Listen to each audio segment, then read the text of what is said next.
शिव जी की पूजा के अनेक विधान ब्रह्मा जी नारद जी को बता रहे हैं।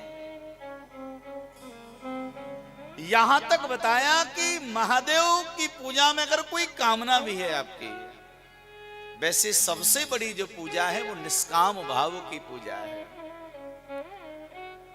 भगवान की पूजा करके हम कोई मांग ना करें, क्योंकि भगवान से मांगना ये अच्छी वाली पूजा नहीं है।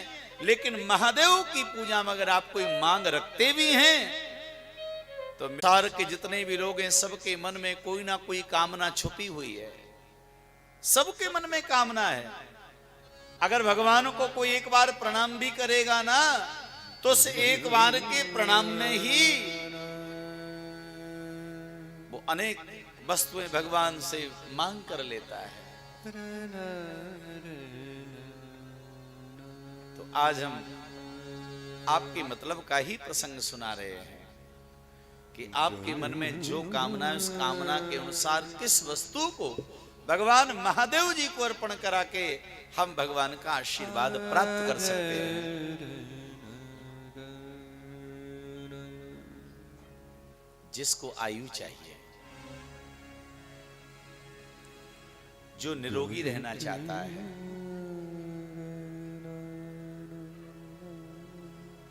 उसे लगता है कि मैं मरने वाला हूं और मुझे आरोग्य चाहिए, मेरे रोग दूर हो जाएं, आरोग्य मुझे प्राप्त हो, तो उसके लिए भगवान महादेव जी की पूजा में आयु कामो भवेद्यो वै दूर्वाभी पूजनम चरेत।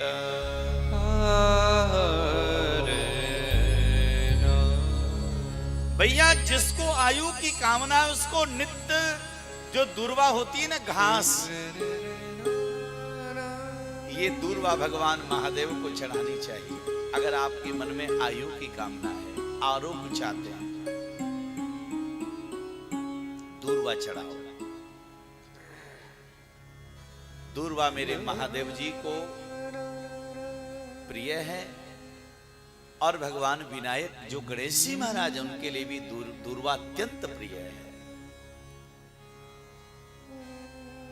दूर्वा जी के बारे में श्री गणेश पुराण में जितना वर्णन आता है, अगर आप भगवान गणेश जी की पूजा कर रहे हैं या आप पूजा नहीं भी कर पा रहे, केवल आप मन में ये सोचते हैं कि मैं हरि दूर्वा भगवान गणेश जी को चढ़ाना चाहता हूं या मैं चढ़ा रहा हूं, उसी पर भगवान गणेश रीझ जाते हैं, प्रसन्न हो जाते हैं। तो भैया दूर्वा चढ़ाइए। जिसके यहां पर संतान नहीं हो रही है, हमारा संतान का भाव है, परिवार में कोई नई खुशी नहीं आ रही है, विवाह को कई वर्ष बीत गए, पुत्र या पुत्री की कामना से जो परिवार वाले परेशान हैं, अगर उनके मन में संतान की कामना है तो शिव पुराण में वर्णन आता है, ऐसे उन भक्तों को भगवान महादेव की पूजा में पुत्र कामना के हेतु के लिए धतूरे का पुष्प चढ़ाना चाहिए, धतूर पुष्प चढ़ाना चाहिए। पुत्र कामो भवेद्यो वै धतूर कुसुम चरेत। धतूरे का फूल चढ़ाओ और धतूरे का पुष्प यदि आपको ऐसा मिल जाए जिसकी डंडी लाल रंग की हो, रक्त दंडस्य धतूरा पूजये स्वदम स्मृता, तो और अच्छा है। हमारे पुत्र कामना के लिए धतूरे का फूल चढ़ाइए महादेव की पूजा के लिए। ये बात जरा ध्यान से सुन लीजिए, बड़ा महत्वपूर्ण प्रसंग है, क्योंकि संसार के जो मानवीय लोग हैं ना, ये बिना कामना के तो कुछ करते ही नहीं है महाराज, बिना कामना के कुछ नहीं करते। भगवान की पूजा पाठ, मंदिर में भी अगर कोई प्रणाम करेगा कलयुग का प्राणी तो वो भी मांग रखता है, सकाम पूजा करता है। तो कोई नहीं, सकाम पूजा ही करिए। अगर आपको यश चाहिए, नाम चाहिए, आपके नाम की वृद्धि हो, आपकी जय जयकार हो, आपका यश बढ़े, आपका मान बढ़े, आपका सम्मान बढ़े, यदि आप ऐसा चाहते हैं तो फिर आपको अगस्त का फूल चढ़ाना चाहिए।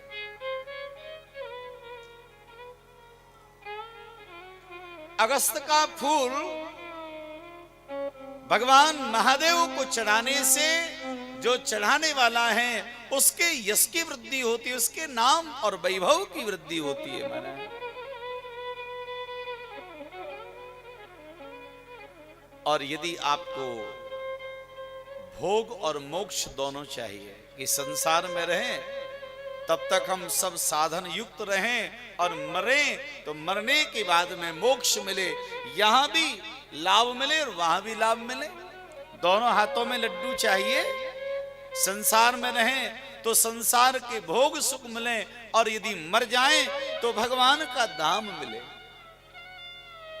तो उनको क्या करना है? तुलसी मंजरी महादेव जी को चढ़ानी है।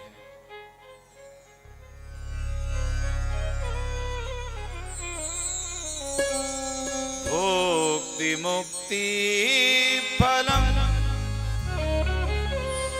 तस्या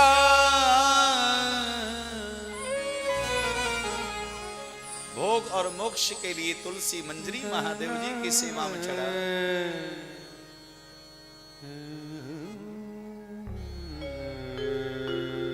और महाराज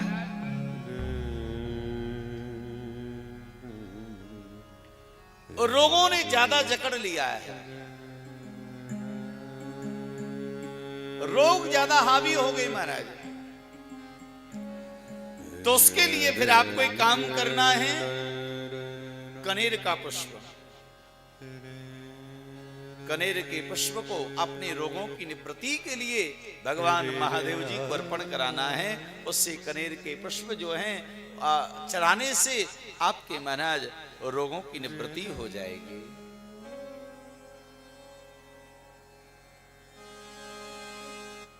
और जिसको वाहन सुख चाहिए,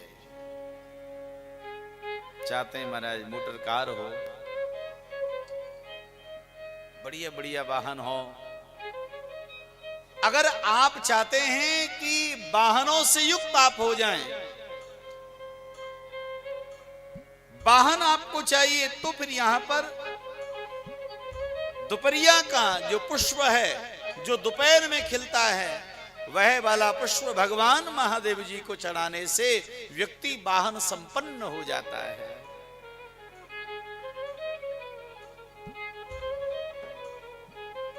और महाराज यहां पर वर्णन आता है कि भैया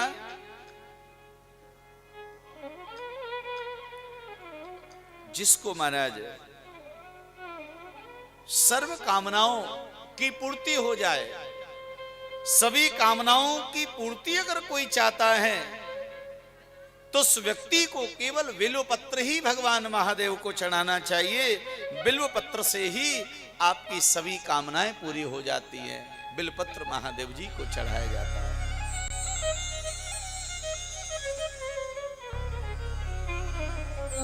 और आपको लगता है कि हम सुंदर दिखें, हम रूपवान बने, हमेशा अच्छे हम दिखें महाराज, तो फिर आपको किसी भी प्रकार की सजावट की आवश्यकता नहीं है।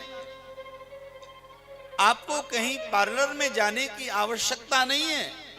अगर आप जाते हैं अपना रूप निखरे, आप सुंदर दिखें, तो आपको केवल और केवल भगवान महादेव की पूजा में आपको हार श्रृंगार का, मानो पारिजात का जो फूल है, वो पारिजात का पुष्प भगवान महादेव की सेवा में चढ़ाना चाहिए महाराज। पारिजात का पुष्प महादेव जी की सेवा में चढ़ाने से फिर आपको किसी प्रकार के श्रृंगार की आवश्यकता नहीं पड़ेगी। आपका स्वरूप, आपका रूप, आपका सौंदर्य दिन पर दिन वृद्धि को प्राप्त करता जाएगा, ऐसा यहां पर बताया। और आपको लगता है कि शत्रु बहुत परेशान कर रहे हैं, आपके शत्रु बहुत ज्यादा हो गए, और शत्रुओं से यदि आप मुक्ति चाहते हो, शत्रुओं से यदि आप सुरक्षा चाहते हो भैया, तो आपको एक काम करना पड़ेगा। क्या? आपको राई का फूल, जो सरसों के पुष्प हैं, सरसों का पुष्प भगवान महादेव जी को अर्पण करना पड़ेगा। और सरसों का पुष्प महादेव जी को अर्पण करने से आपके शत्रुओं का शमन हो जाएगा। इतना महाराज वर्णन आता है। यहां तक बताया कि जो भी पुष्प हैं सारे चढ़ाओ, केवल 2 पुष्पों के लिए यहां पर वर्जित किया गया है। चंपकम के तवम हित्वा,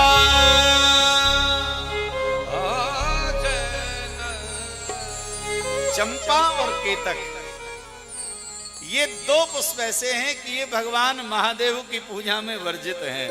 भाव से कहिए हर हर महादेव। आपने देखा, कल हम शायद कल या परसों की कथा में